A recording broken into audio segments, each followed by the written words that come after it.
Bonjour, je m'appelle Roland Perret, je suis énergéticien en art solaire. Je vous propose dans cette série de podcasts de voir ensemble ce qu'est une authentique évolution spirituelle sous l'angle du pragmatisme et de l'efficacité. Nous verrons cela ensemble sur la base de mes recherches et des résultats que j'ai obtenus.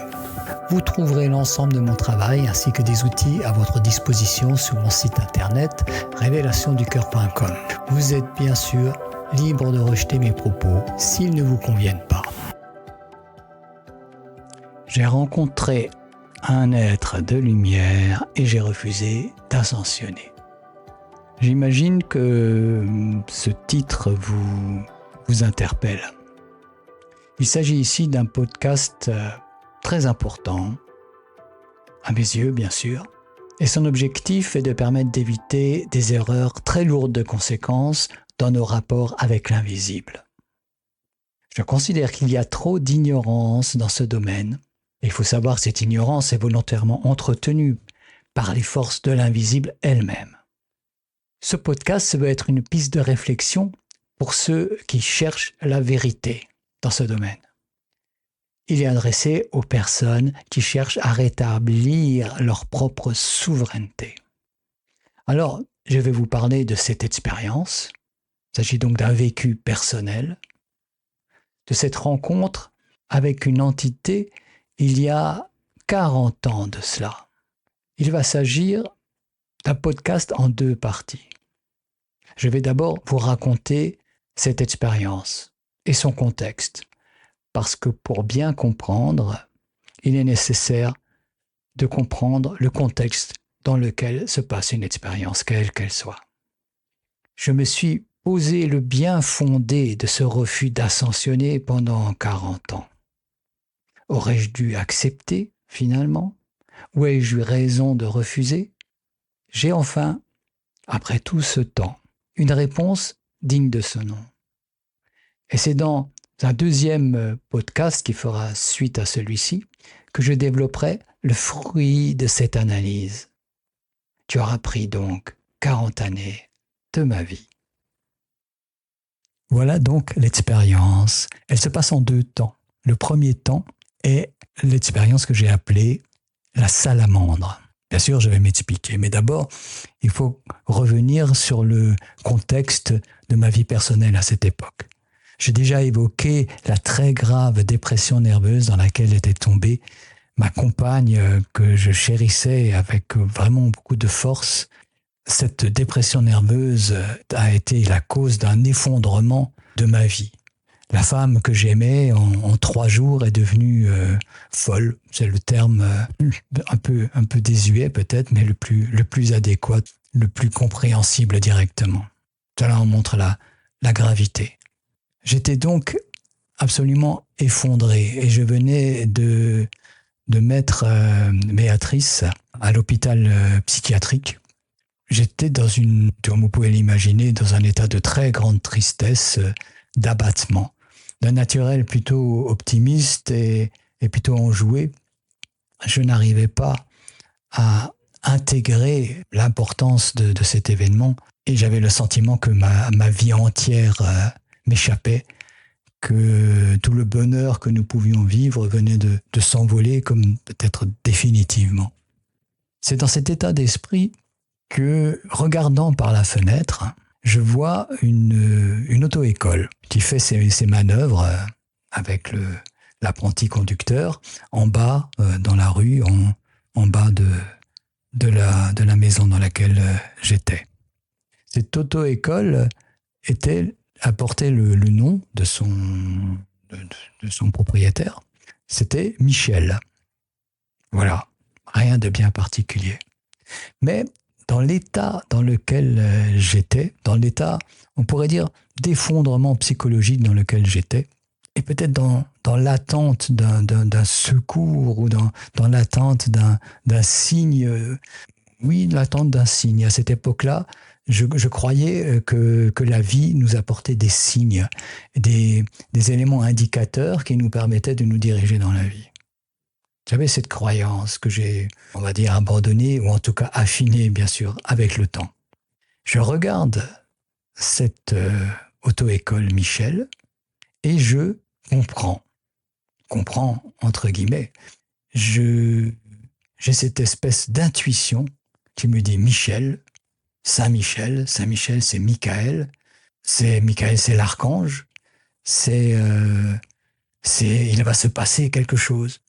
C'est le symbole de l'archange Michael, d'un ange annonciateur qui est là, en bas dans la rue, qui me fait signe en quelque sorte.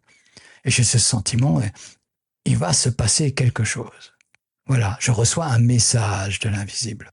Là, j'ai ma partie raisonnable, mon intellect, qui n'était pas totalement anéanti, qui réagit en quelque sorte, et je me dis, attends, Roland, c'est quand même bizarre cette histoire. Il y a une auto-école qui passe, et puis ce serait un message pour toi. Et dans ma faiblesse mentale, dans ma confusion, je me dis, finalement, pour avoir la réponse à cette question, c'est le conducteur de l'auto-école qui doit le savoir lui-même, n'est-ce pas? Est-ce qu'il sait qu'il est l'archange Michael pour moi et qu'il me délivre un message comme quoi il va se passer quelque chose, peut-être quelque chose qui va sauver notre couple? Il n'y a qu'une manière de le savoir, c'est d'aller lui demander. Je traverse la cuisine, je mets la main sur la poignée, je m'apprêtais à descendre, demander au moniteur de l'auto-école s'il savait s'il était l'archange Michael ou pas.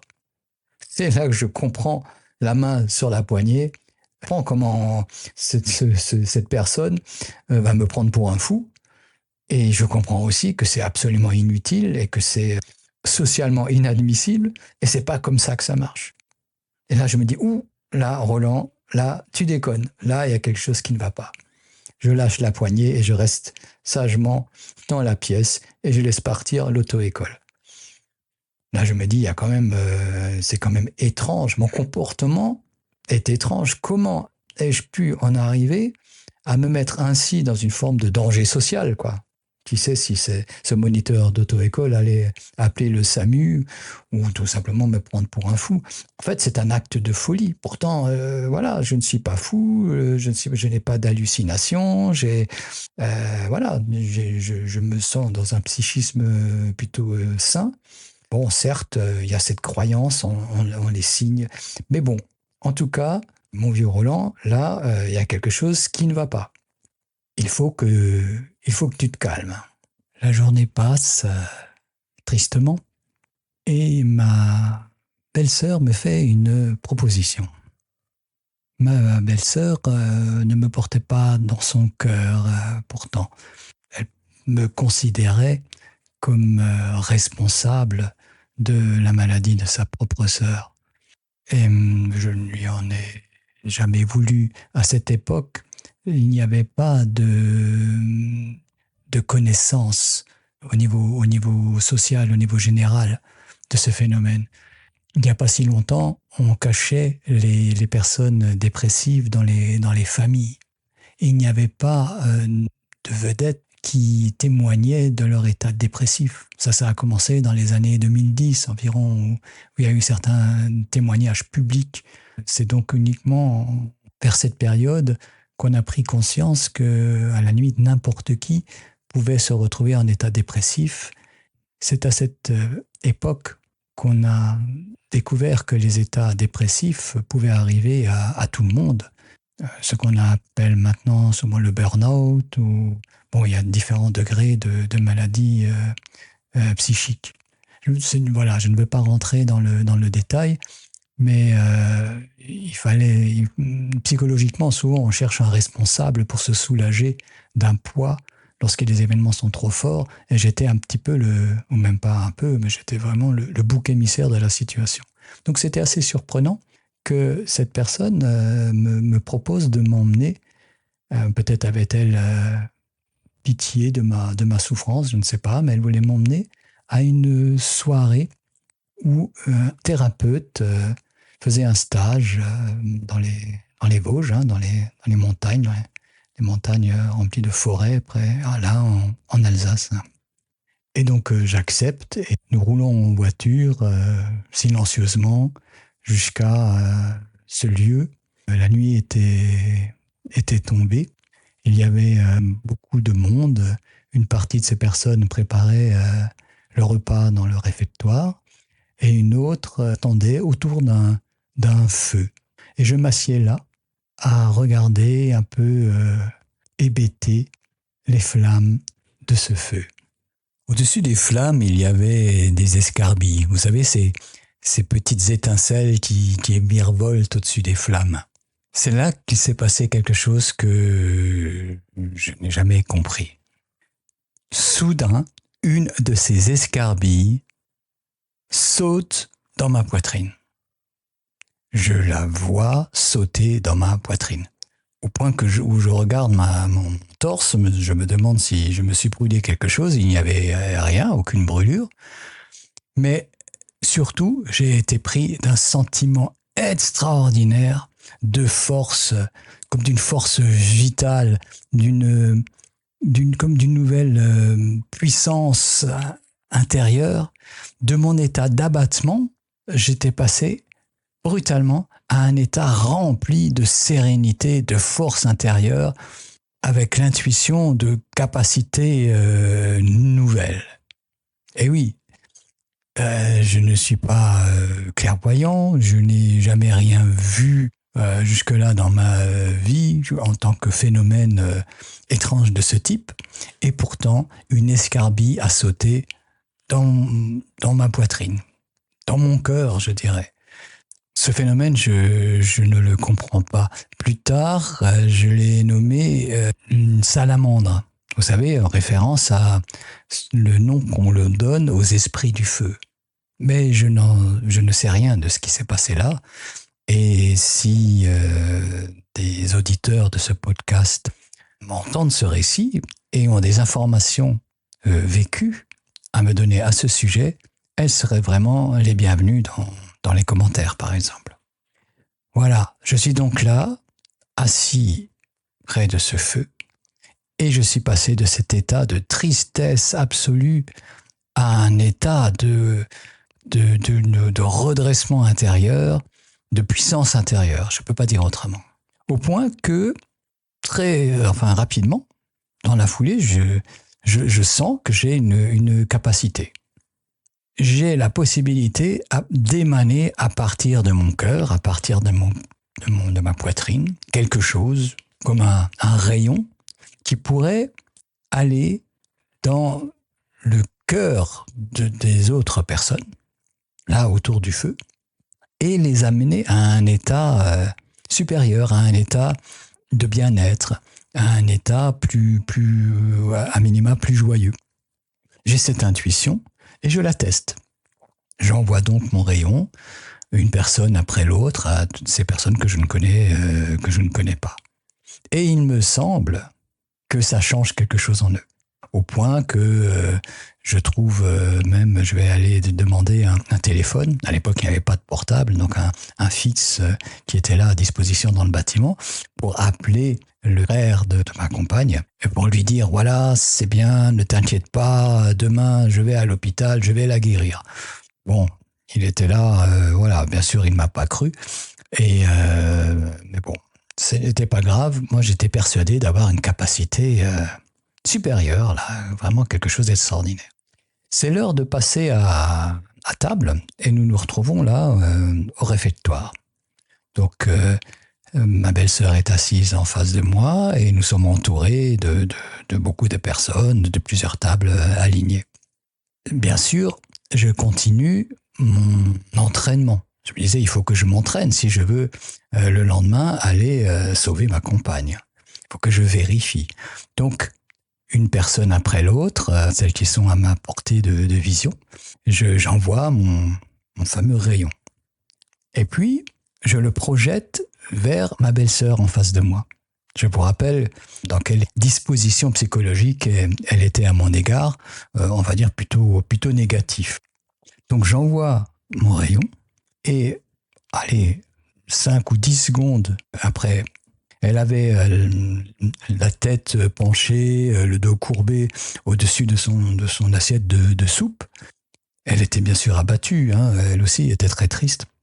Donc après quelques secondes, de cette émission de rayons, elle lève la tête, me regarde droit dans les yeux et me dit cette phrase étonnante. Elle me dit « Roland, je n'ai plus peur de toi ». Moi, là, je suis estomaqué. D'abord, je comprends à quel point j'ai la confirmation de l'efficacité de mon nouveau pouvoir, appelons-le comme ça. Et surtout, je suis très étonné d'apprendre qu'en fait, elle avait peur de moi. Voilà, je vous rappelle, on n'avait pas de dialogue, on ne parlait pas vrai, on se limitait à des choses comme ça, pratiques du quotidien, lorsqu'il fallait qu'on ait des échanges pour que sa colère envers moi n'explose pas, quoi. On en était à peu près dans ce rapport-là. Donc, je suis vraiment conforté dans cette capacité extraordinaire. Et je continue à la tester tout autour de moi. Ça marchait sur tout le monde, je le voyais bien. Je commençais à reconnaître des mouvements de tête, des mouvements du corps qui montraient qu'il y a quelque chose qui respirait mieux, quelque chose qui était de l'ordre d'une forme de libération intérieure. Et il y avait juste une personne avec laquelle ça ne marchait pas. Et je me disais, ce type-là, il est vraiment bouché. Alors j'envoie un peu plus de force, j'intensifie mon rayon. Elle ne me demandait pas comment j'étais capable de ça. J'intensifie mon rayon et toujours rien. Voilà, bon, ce gars-là, il est irrécupérable, tant pis.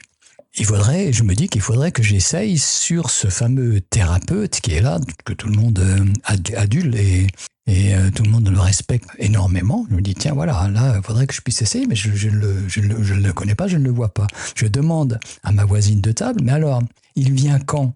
Et la personne dit, mais il est là. Et elle me montre cet homme, celui qui était bouché, celui chez qui ça ne marchait pas.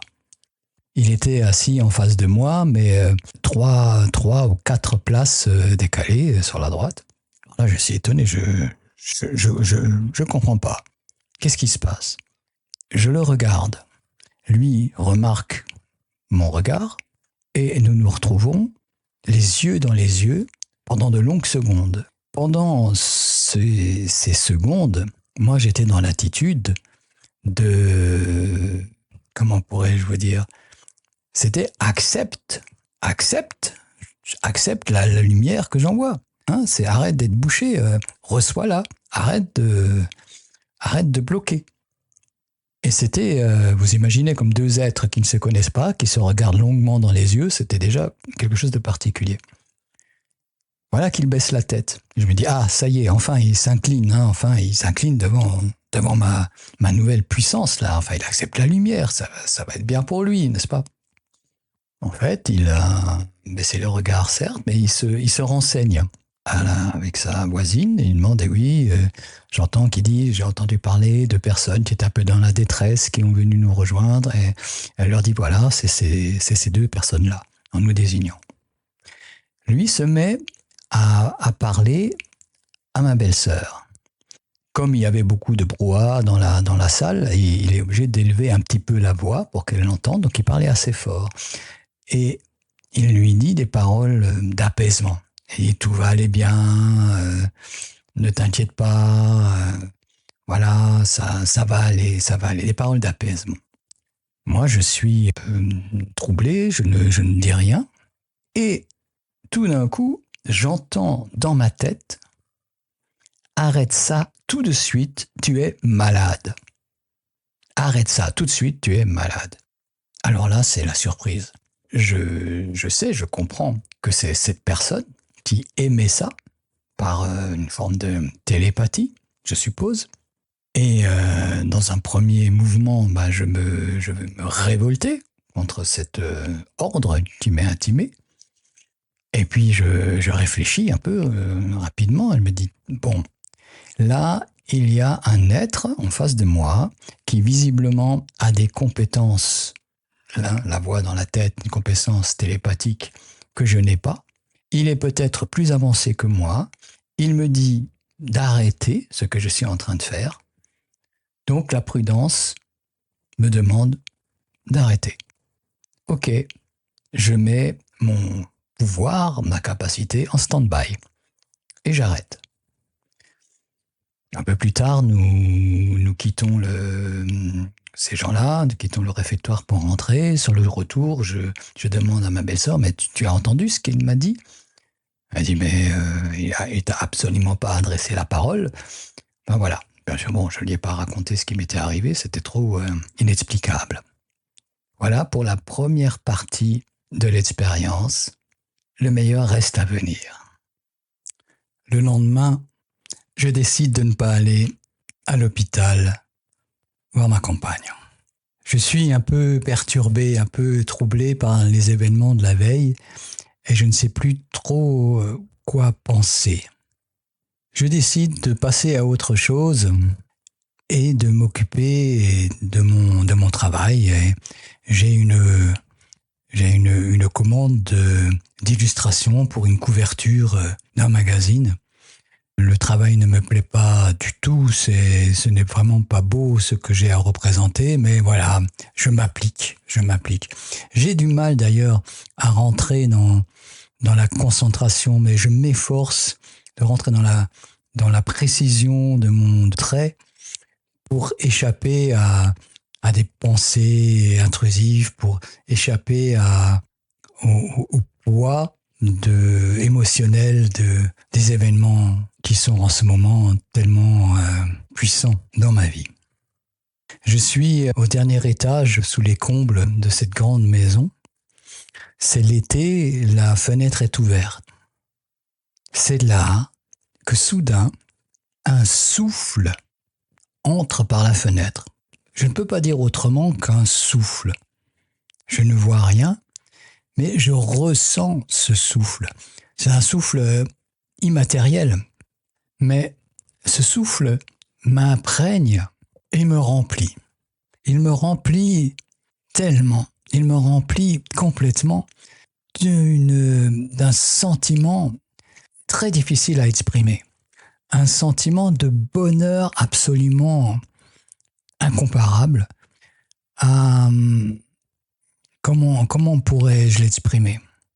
Si vous imaginez la plus grande joie que vous ayez pu avoir dans votre vie, un moment de plaisir intense, extrême, multipliez-le par 10, par 100, par 1000 pour avoir une idée de ce que je ressentis à ce moment-là. C'était comme un sentiment paradisiaque, un bien-être total, absolu, un bien-être absolu. Je me sentais extraordinairement bien. Les mots sont faibles pour décrire ce ressenti. Et j'insiste sur la puissance incommensurable de ce sentiment qui m'enveloppait, ou plutôt qui me poussait de l'intérieur. Et ce n'est pas une voix que j'entendais, mais il y avait cette notion, ce concept très clair de si tu veux cela, si tu veux que cet état reste permanent en toi, il suffit que tu le veuilles, il suffit que tu dises oui. Il suffit de faire comme un pas en avant. C'était comme ça que je ressentais. Là, j'ai mon intellect qui s'éveille, j'ai un choix à faire. Il est presque impossible de comprendre à quel point cette envie, ce besoin, cette envie était irrépressible de pénétrer, de faire ce pas en avant pour pénétrer et rester selon cette promesse à demeure dans cet état bienheureux. Quelque chose me disait que si je dis oui à cela, j'aurais une telle force intérieure que je pourrais peut-être aider ma compagne. Ce serait un changement radical et fondamental dans ma vie. Aujourd'hui, je mets le mot d'ascensionner. Voilà, parce que c'était vraiment comme de passer à un autre étage de mon propre être. Et donc, j'ai ce choix à faire. Je peux accepter ou je peux refuser. Je suis totalement libre d'accepter ou de refuser. J'ai très envie, je le répète, plus que très envie d'accepter. C'est presque impossible de refuser. Mais avec difficulté, je réfléchis. Je me sers de ma pensée. C'est difficile tellement cette vague est puissante en moi. Et je lève en moi des doutes. Je ne suis pas religieux, j'ai rejeté la religion catholique de ma naissance, avec vigueur d'ailleurs. Je ne pense pas avoir de poids à ce niveau-là, de poids culturel. Mais j'ai étudié les textes sacrés, pas seulement celui de la Bible, mais d'autres aussi. Et cet événement m'a fait penser à la tentation du Christ dans le désert. Vous savez, là où Satan propose à Jésus, il lui dit voilà, tu vois, je crois que c'est ce paysage, enfin il lui montre une contrée immense et lui dit si tu le veux, tout cela peut être à toi, ça peut être ton royaume. Et c'est là que Jésus lui dit voilà, je sais pas si c'est là qu'il a dit va des rétro Satanas, mais voilà, il a refusé. Donc il y a ça qui me revient. Non pas en tant qu'idée religieuse à laquelle il faut se conformer, c'est plutôt le concept d'un piège tendu. Voilà, un piège de pouvoir tendu.